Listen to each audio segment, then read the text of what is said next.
Pauta Semanal.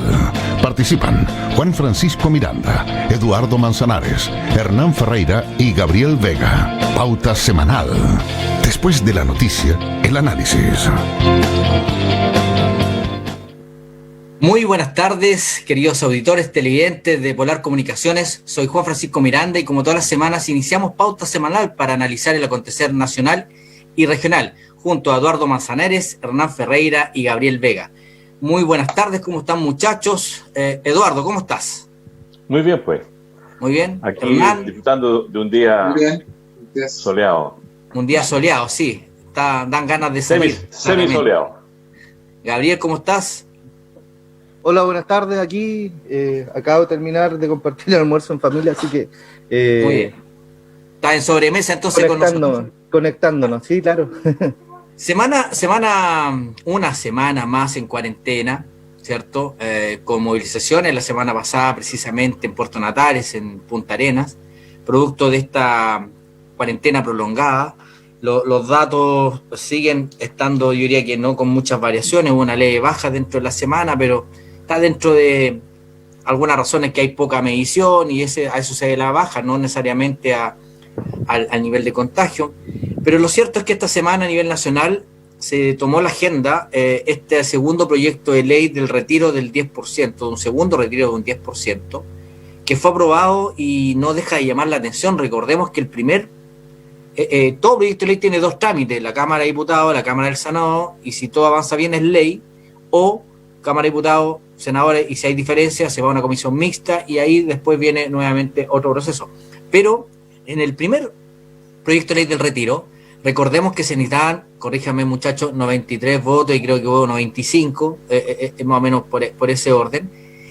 Pero en este segundo hubo 130 de 155 parlamentarios que aprobaron el proyecto de ley de este retiro del 10%. O sea, a mí en particular me llamó mucho la atención que esta idea hubiese sido tan mayoritariamente aprobada por la Cámara de Diputados. ¿Cuál es su reflexión al respecto de cara a que está el segundo trámite en proceso que tiene que ver en el Senado, donde claramente también se ve que hay bastante más posibilidades también de aprobar este segundo retiro? Independiente del proyecto del retiro, el tema está en que ya estamos cercanos a fin de año. Recordemos que a principio de este año, inicial a la crisis, esta pandemia, también el gobierno impulsó un proyecto precisamente, así como el ingreso familiar de emergencia, impulsó ayuda de créditos, ciertos blandos o de baja tasa de interés con garantía estatal por un tiempo, y que esos programas, esos créditos fueron tomados por muchas pequeñas y medianas empresas y que comenzarían a pagar, cierto, este crédito a partir de diciembre de este año, es decir, el próximo mes.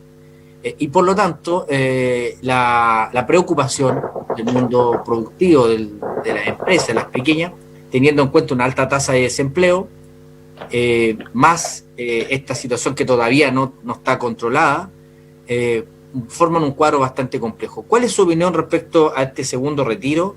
¿Qué creen ustedes lo que va a pasar en el Senado? Y finalmente, si esto también viene complementado con alguna otra iniciativa de parte del gobierno, que en sus propios parlamentarios, una de las razones por las que daban este apoyo tan abundante, o sea, tan robusto en términos del proyecto de ley, era precisamente que el gobierno había desechado generar una alternativa, al menos en la discusión de la Cámara de Diputados. ¿Cuál es su opinión? ¿Quién quisiera partir? ¿Hernán? ¿Gabriel? ¿Eduardo? ¿Hernán? Bueno, acá estamos. Bueno, Gabriel, vamos. Dale, Gabriel.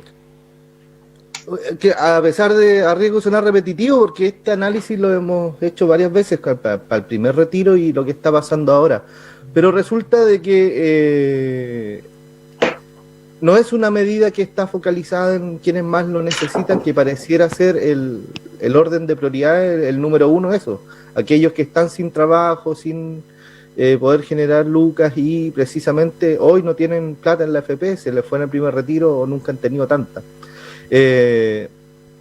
Esas personas requieren urgente de políticas públicas en beneficio. Yo creo que ha sido bastante el apoyo que ha hecho el Estado, el gobierno, con los ingresos familiares de emergencia, con la ayuda en alimentos, con todas estas cosas, pero mientras sigamos con estas restricciones, a lo menos en esta región, es súper necesario concurrir con políticas en ayuda, transferencias directas como se han hecho.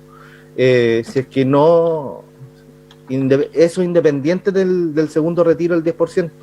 Este segundo retiro para mí es para quienes tienen plata en la cuenta, que quizás no son, quienes más lo necesitan, pero es una buena ayuda en todo caso, y ha sido mucho, ha sido muy apoyada desde la primera salida.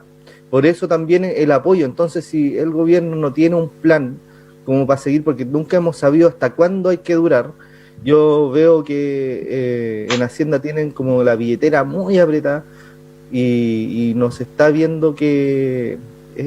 o sea, se está pensando en cuánto dura, en cuánto nos proyectamos y no en la urgencia de hoy. Entonces, hoy es necesario, hoy es súper necesario.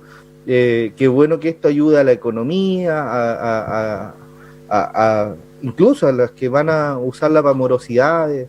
Todos saben el buen uso que le pueden dar, así que bienvenido nomás, pues, y desde Renovación Nacional ha habido apoyo transversal desde ahí, sobre todo en esta segunda iniciativa.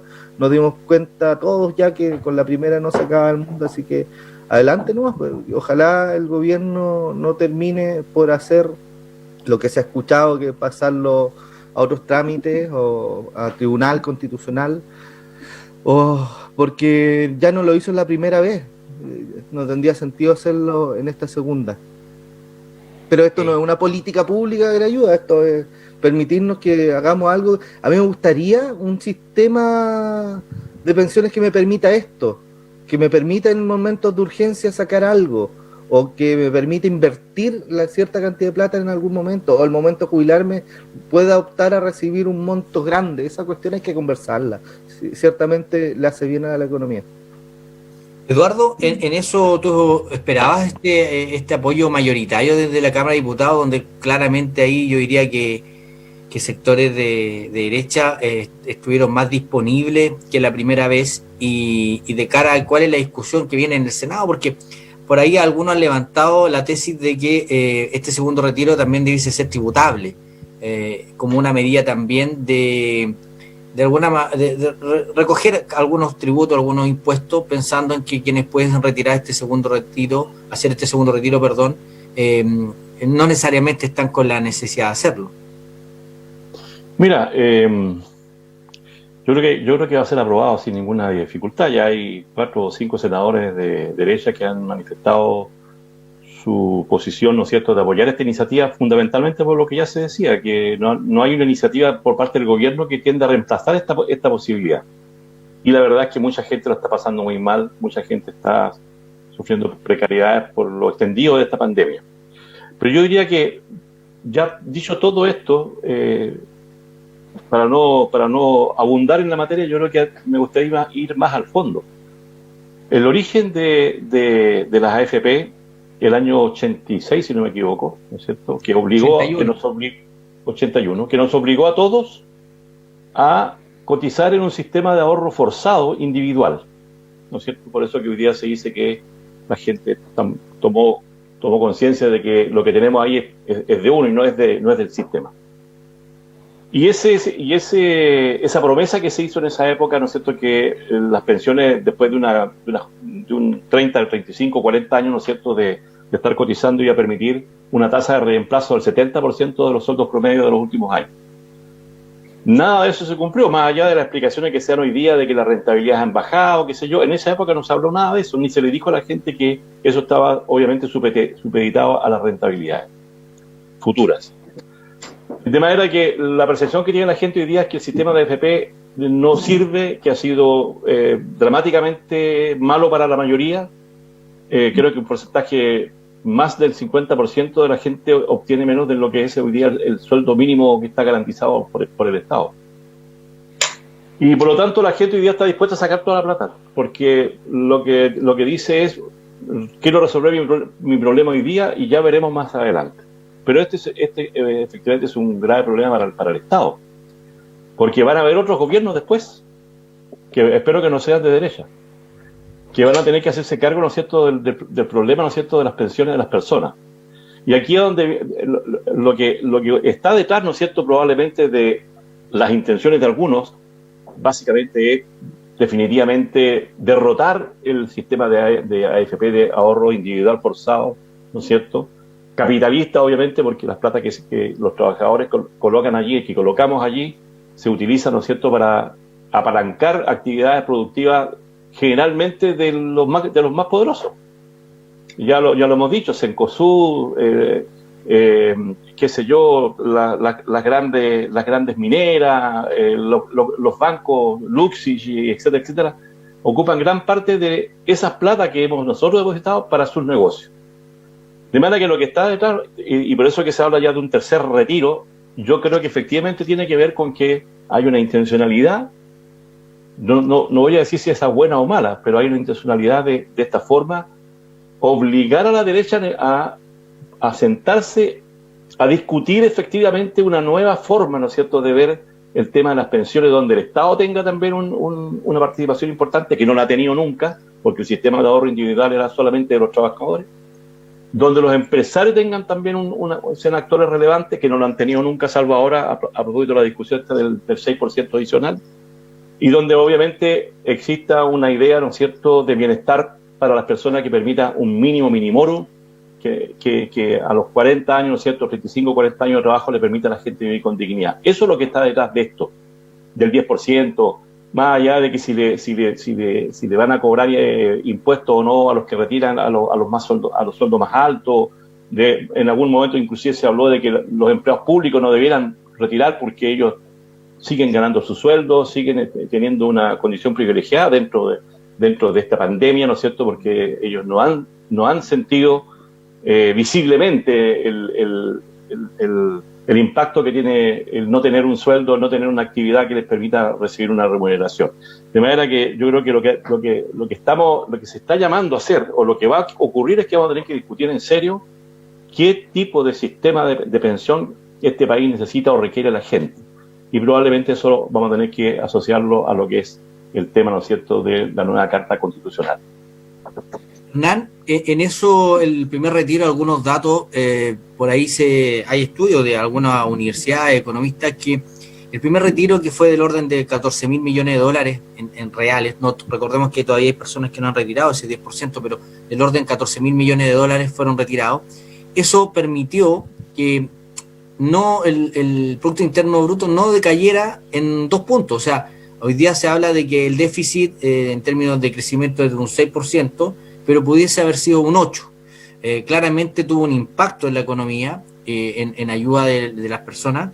Este segundo retiro, ¿cuál es tu opinión al respecto desde el punto de vista de lo que han hablado Gabriel y Eduardo, pero principalmente de lo que tiene que ver con una herramienta para, de alguna manera, ayudar a las familias que lo están pasando mal, que han perdido su fuente laboral o que han tenido alguna dificultad incluso desde el punto de vista de la salud? ¿Cuál es tu opinión, Hernán? Que es un tema difícil, no es un tema fácil. Nosotros venimos conversando acá en este programa de las pensiones, recuerdo, de principio de año, incluso del año pasado. El año pasado. Claro, venimos hablando, se está hablando de las pensiones, en fin, sistemas más, sistemas menos, que cambiar el sistema, otros que se mantienen, otros que es un sistema mixto. Entonces, y es, la verdad que es fácil, es súper fácil, porque a mí no cuesta nada decir, mira, en realidad este sistema es malo, son ladrones, y resulta que la plata va al pueblo. Oye, sería espectacular, yo creo que si uno tiene pretensión de alguna candidatura, creo que estaría, digamos, a favor de esos vientos, ¿cierto? Mira, esto, vamos nomás, saquemos y estamos listos, porque el pueblo se merece, al pueblo que del pueblo, ¿sí? Tipo Eduardo, digamos. Pero no, la verdad que creo que hay que ser fieles a lo que uno piensa, que cree que es lo mejor, de buena fe, que cree que es lo mejor de buena fe. No es un tema ideológico, decir, porque mire, ¿cierto?, yo me voy a trincherar en una posición y con eso yo me voy a resistir. No es el tema, ¿cierto? Porque cuando, por ejemplo, se dice acá que el Estado nunca ha tenido un rol en la previsión social, eso no es efectivo. Entonces, por eso es que cuando tú dices estas cosas, y dices, Hernán, hablas del sistema de las Fuerzas Armadas, hablas del pilar solidario respecto del rol del Estado en pensiones básicas. Él dice, no, nunca ha tenido un rol. Bueno, resulta que antes de la AFP, efectivamente existía el Estado estaba encargado del pago de las pensiones. Entonces no puede decir que nunca ha tenido. Eso es verdad. Me refería a los gobiernos de la dictadura y postdictadura. De concertación, digamos. Ustedes también han gobernado 8 años. De la concertación, pero aquí no disfraza la realidad, es la concertación. Y durante la dictadura 17 años. Bueno, y donde la concertación ha tenido ciertos directores de AFP, gerentes de AFP, o sea... Y bueno, pero eso es politiquería barata tuya. Politiquería barata tuya. Déjalo que termine, Eduardo. El 90% de los directores son de la UDI, el 90%. Eduardo entra eso, que cuenta la historia completa. Sí, es el tema. Cuando se cuentan medias verdades... Pero no mientas, pues Ferreira, siempre terminas mintiendo. El 90% de los directores son de la UDI. El 90%. Otros 5% serán distintos y una mínima parte son desconcertación. Entonces no mientas. ¿Quién invirtió en la bolsa? Pero no es el tema. ¿Y quién invierte en la bolsa, cierto, con sus millones de dólares el Partido Socialista? En su quimicia se invierte en la bolsa, ¿ves? Esa es la verdad también, pues. Pero ¿qué millones de dólares? Pero Hernán, por favor. Sigan mintiendo, por favor. Concéntrate en el punto de la AFP. La pregunta de este 10%, este segundo retiro, claramente, tú dices una situación compleja, hay familias que es una herramienta, y en eso... Es una herramienta, no es la mejor solución, si estamos de acuerdo, no es la mejor solución, y uno quisiera tener mejores soluciones. Y también hay que tener una mirada amplia. Yo sé que mucha gente también te dice, a mí no importa lo que pasa en otros países, nada lo mismo, y me llama atención, pero bueno, lo puedo entender, ¿no? Y ni siquiera le importa lo que pasa en Santiago, le importa lo que pasa en Magallanes, ¿cierto? Oye, pero mira lo que está pasando en el resto del mundo, donde ninguna economía está resistiendo a estas cosas. Y cuando resisten son muy excepcionales, pero ninguna economía, muy pocas están resistiendo. Uno ve la noticia de Europa, es muy complejo lo que está pasando allá, muy complejo. Entonces, y son países ricos, son países que tienen mucho dinero, y sin embargo, ¿cierto? El Producto Interno Bruto, o sea, lo que produce la economía en España va a pique. Se está hundiendo España. Y tiene claro, pero ahí entonces, sí, dale, termina para... Sí, entonces, efectivamente, si tú me dices, mira, uno está de acuerdo, claro, no podría no estar de acuerdo porque efectivamente no hay, a mucha gente de clase media, tú le preguntas y tú sabes que es así, ¿cierto? Obviamente, si ha recibido algo del Estado, no porque no califica, porque resulta que le faltó esto, le faltó este otro, porque el 30%, que no hubo una disminución, y entonces uno dice, pero ¿por qué el Estado es un poquito más proactivo, el gobierno es un poquito más proactivo? ¿Ah? ¿Por qué no un poquito más proactivo? ¿Por qué no hace políticas más flexibles? ¿Cierto? Y por tanto la gente, uno dice, bueno, mejor lo saco. Además, es el tema, la gente dice, lo saco mejor, porque el día de mañana yo no sé qué va a pasar con mis fondos. No sé, a mucha gente, no sé si lo van a expropiar, no sé si qué va a pasar, mejor lo tengo ahora, aunque no lo necesite, por ejemplo, los empleados públicos no necesiten, pero mejor lo tengo ahora porque no sé qué va a pasar el día de mañana. Entonces se genera esta intención. Entonces yo creo que es la posibilidad que hay, no es la mejor, pero es la que hay hoy día. Ahora, si uno trata de proyectar esto, llevamos desde marzo a la fecha ya cuántos meses, 8 meses, vamos al octavo mes, vamos a entrar al octavo mes, de aquí a fin de año. Ya se ve a nivel internacional que ya hay unas vacunas que están probando. Uno puede proyectar, en realidad estamos en la mitad. Y en la mitad nuestra población está pasándolo muy mal. Y si bien es cierto, han habido apoyos del gobierno, han sido insuficientes, tú mismo lo señala Hernán, Gabriel y Eduardo, de que no han llegado de manera oportuna. Se han tomado medidas que en lugar de ser un poco más racional a la hora de aplicar medidas para no afectar tanto o aún más la economía, no se han realizado. Uno dice, hasta la fecha, ¿cuánto ha gastado el Estado? ¿Cuánto han gastado las personas? Han gastado más las personas a través de estos ahorros que lo del Estado. El Estado tiene capacidad, pero estamos como en la mitad. ¿Qué es lo que falta?